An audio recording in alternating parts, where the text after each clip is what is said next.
suicide deaths are misclassified oftentimes in medical examiner reports.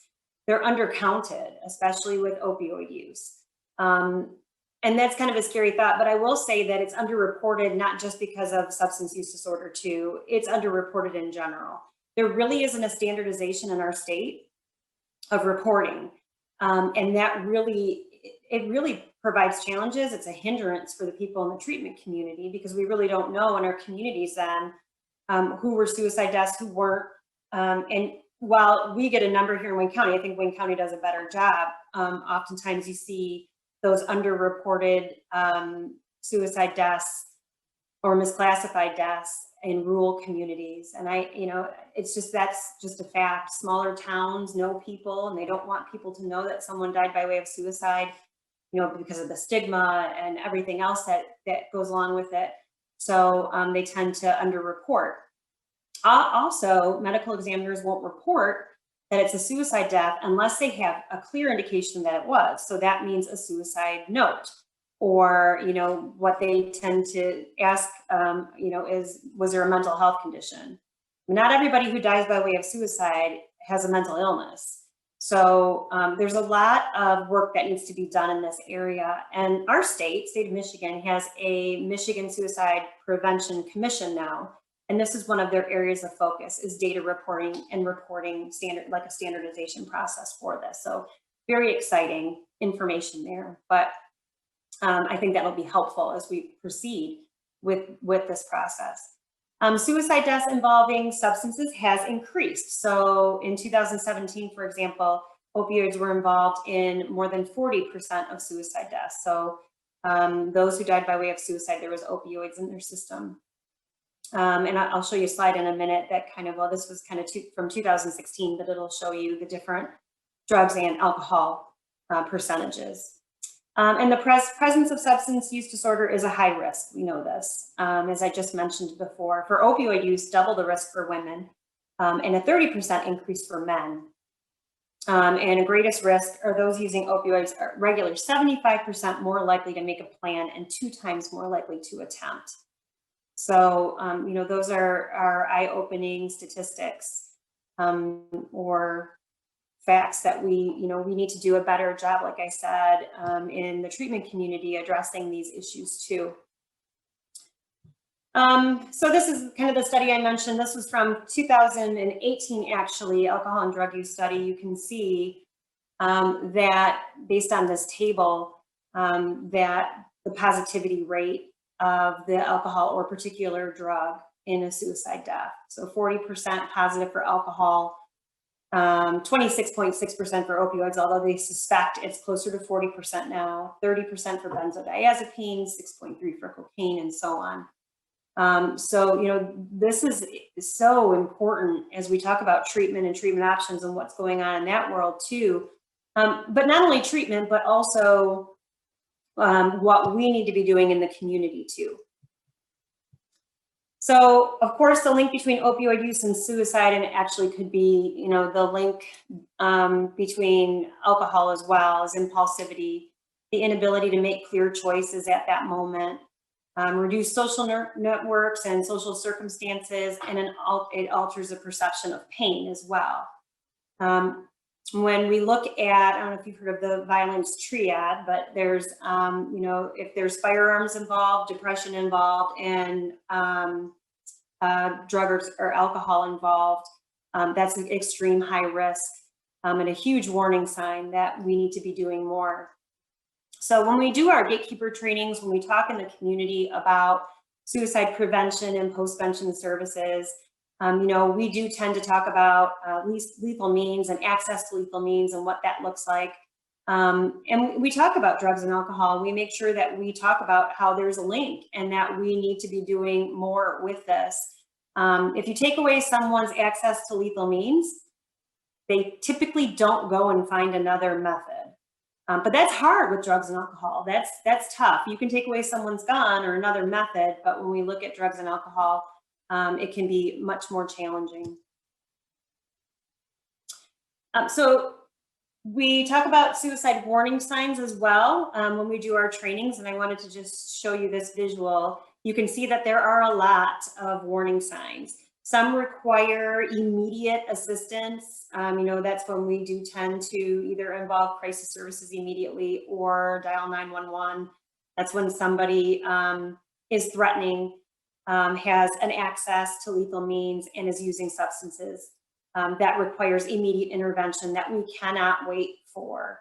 But as we, train in question, persuade, refer, we talk about these warning signs. Not all of them require a 911 call. But it does require thoughtful conversation. And I think that's something that people really tend to shy away from, they're afraid of. And when we talk about gatekeeper training, question, persuade, refer, for example, that's a 3-step evidence-based model that teaches individuals how to talk to somebody who may be suicidal, how to kind of get over that fear, because it can be a very scary subject to talk about. And so one of the things that though we focus on are the different warning signs too for that. Frequently talking about death, feeling like a burden, as I mentioned, isolation, hopelessness. Those are 3 big concerns. Oh, yay, Nicole, QPR, yes, I see that. There's a booklet for it. And then when and it's interesting because there's been studies that have come out recently too that talk about, different patient populations need different interventions. And really, when it comes to suicide pre and post-vention, it doesn't. They don't need different interventions when it comes to questioning them and persuading someone into treatment and then getting them the referrals and the resources that they need, which is a great thing because that means that we can train multiple people from very diverse backgrounds in suicide prevention, and they can help even more individuals. So that's a really positive part of suicide prevention. So where do we start with this? It seems like such a lot to unpack with suicide prevention and postvention. And, as I said, one of Hegira's area of focus has been on training clinicians and non-clinical staff as well. But, as I will kind of talk about what we've done with our Zero Suicide Initiative, training was something that our staff told us they wanted to. So we did a big workforce survey and our staff said, I don't feel confident working with somebody who's suicidal. That's a really scary thought. If you think about it, it really kind of made me realize that I did a little bit of digging, I guess. And in our state, in Michigan, clinicians don't need to be trained in suicide prevention. I think it's assumed we get it in our education, right? But we really, and while we do, it really isn't intense. So it really isn't focused on evidence-based practice. I think it's going to probably start to get there. But our clinicians were starting with us, or we would have interns come in and they weren't trained in any of this. We had to really start from scratch. So our focus was training all of our non-clinical staff and our clinicians on suicide pre and postvention, so education. That's what we started with in the Zero Suicide Initiative. And then we made sure that our clinicians were trained in a myriad of things, including safety planning, screening and assessment appropriately. When somebody comes in for an intake, whether that be for substance use disorder or mental health, if they tell you that they're suicidal, we stop everything at that point. Our focus is on that suicidality and making sure that we have a plan in place, a safety plan in place, and we're counseling on access to lethal means. That wasn't really happening before. People would come in and they'd say, yeah, I've had feelings of it. And then we proceed with treatment. And I've read cases where, we've talked about it maybe for a session, and the next session somebody wanted to focus on something else. So we never came back to that suicidality. And, the evidence-based practices really show that you do have to focus on that. The one that we really utilize the most is collaborative assessment and management of suicidality. And that focuses on the drivers of suicide, what brought you to that place, and we're going to develop a safety plan around that. We also use cognitive behavioral therapy for suicide prevention and dialectical behavioral therapy as well. But CAMS is the main one that we focus on. And then, as I said, all of our non-clinical staff and clinicians now are trained in question, persuade, refer, that 3-step model that I mentioned, really focusing heavily on how do you talk to somebody who's suicidal, what can you do, and really kind of easing the feelings of fear around that, and looking at hope and building up the hope for those individuals that are feeling that way. So that's really, have been our focus. And then our non-clinical staff said to us during training, this is great. We do this, people come in and we'll see them, but you really need to do this out in the community. You should be focused on the community and their needs, because our clients go home at the end of the day, right? So they're at work, they're at home, they're at school, and the more people we train in this, the better. So we did a big suicide prevention campaign, and we've trained over 1,000 individuals now. Most recently, we trained Wayne Westland schools, all of their staff, and Northville Public Schools, their high school staff too, and we're going to be doing their middle school staff. I mean, that's amazing. The schools are really starting to know the importance of this, and it really is meaningful. And Chris is a QPR trainer. He didn't mention that in his bio, but he is a QPR trainer and soon to be master trainer as well. We've trained police. We've been to PFLAG meetings and have trained.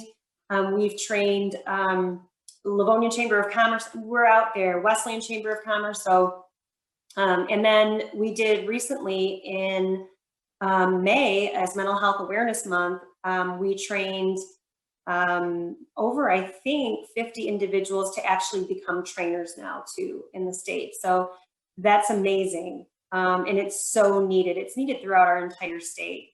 Governor Whitmer just declared the third week in May Suicide Prevention Training Week as a result of our efforts. And so we're really excited about that and want to continue that into the future.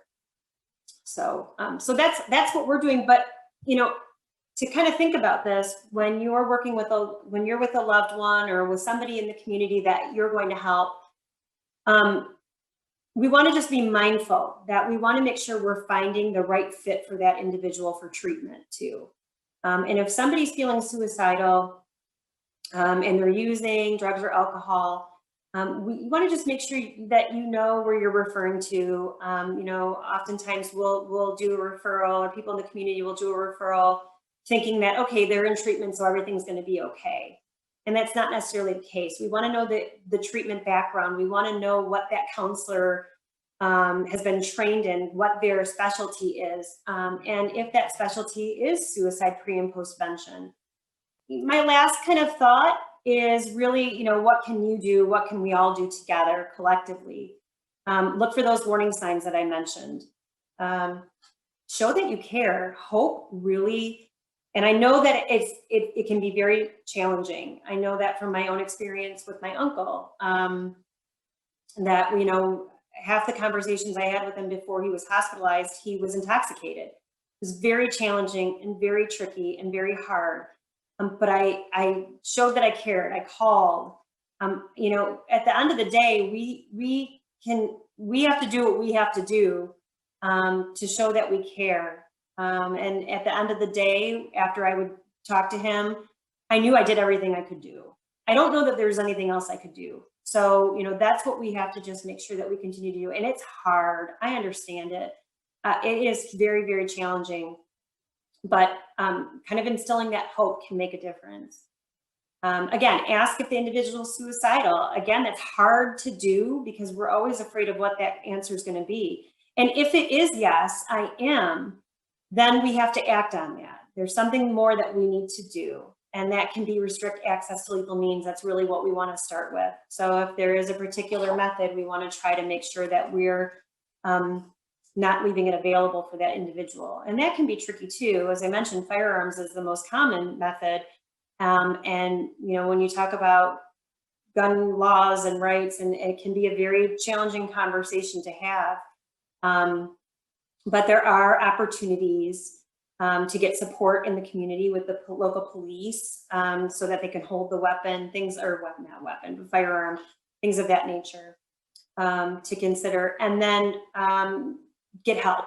And that's really what I mentioned previously, is that we want to make sure that we're reaching out to get help in the community from providers that really are focused on suicide pre and postvention services.